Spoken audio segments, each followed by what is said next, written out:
So let's quickly see what we need to build this project.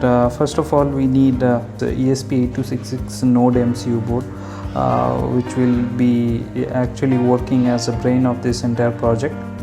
Then this is a small relay module which I have built at home. You can use any relay module which is available in the market, 2-channel or 4-channel as per your requirement, but in this project we are using 2-channel relay module. I'm using a push button switch over here.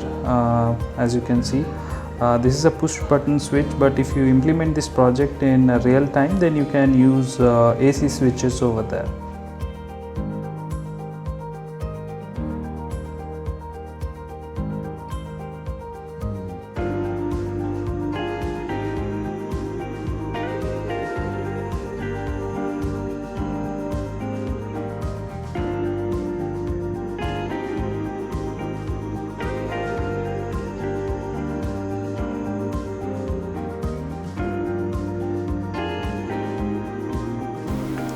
So here we are using this ESP8266 Wi-Fi module. This works and this controls the entire project. We upload the code here. We have 2 switches connected over here, which is acting as a physical switch, and we have a relay module. This is a 2-channel relay module which is connected. Along with we have connected 2 resistors, and the connectivity is very simple, which is shown in the diagram. As per that, this is connected.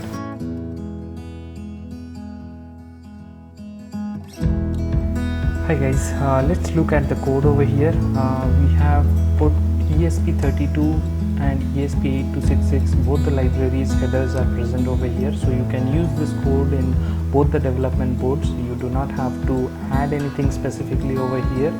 If ESP32 is used, then it will use these 2 libraries, and if ESP8266 or Node MCU is used, then it will use these 2 libraries over here. Then we have ESP async web server. This is a header file that we have added, and we are using this web server in this tutorial. Then we have the network credentials, which is supposed to be added over here. You have to enter your network SSID and the password, and then we have some definitions over here. The status has been defined by state over here. Since we are using 2 switches, we are using state and state 2, and we have also pin assignments, which is done, one with the relay, one with the switch for switch 1 and relay 1, and we have again for switch 2 and relay 2 the same thing, but with different pin assignments. And then we have the variables declaration over here, and after variable declaration we have a HTML CSS over here. As you can see, this is the title, which is node based web server. You can put whatever you want as per you can customize it. Then we have button placeholders over here, and we have a function called toggle checkbox. This toggle checkbox will check whether what is the status, if it is 1 or is it for 0. So likewise, I have given a detailed description about this in the link below. You can refer to that link and you can try to understand how this code works. Basically, I will not go in detail about this code as of now. And here we have the function set interval. It will be checking the value in every second automatically, and the same thing has been done for the switch 2 as well. And here we have the button control function that has been created with a button placeholder over here. So this creates the button over there. This creates the switch in the web server. This is the HTML code for it. And then we have 2 output states over here. One for the since there are 2 switches, we have put everything twice, because the 2 switches are going to take individual data, and they will be taking the data in, and then they will be updating it in web server as well. So here the void setup starts from here, and we have declared couple of things over here as well, which are very common related to pin and switch details.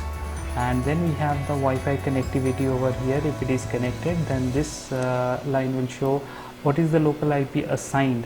And then here we have got these values will be passed by this button control function over here, and here we can see void loop has started.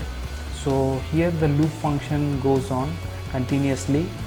Whether the relay status has been changed by triggering the switches or by web server. So here that we have got, and we have configured it for both the switches, and now we are writing the status of the relay 1 to relay 1 status variable and the status of the relay 2 to relay 2 status variable over here. And next time for it reads, it will read from the last switch status.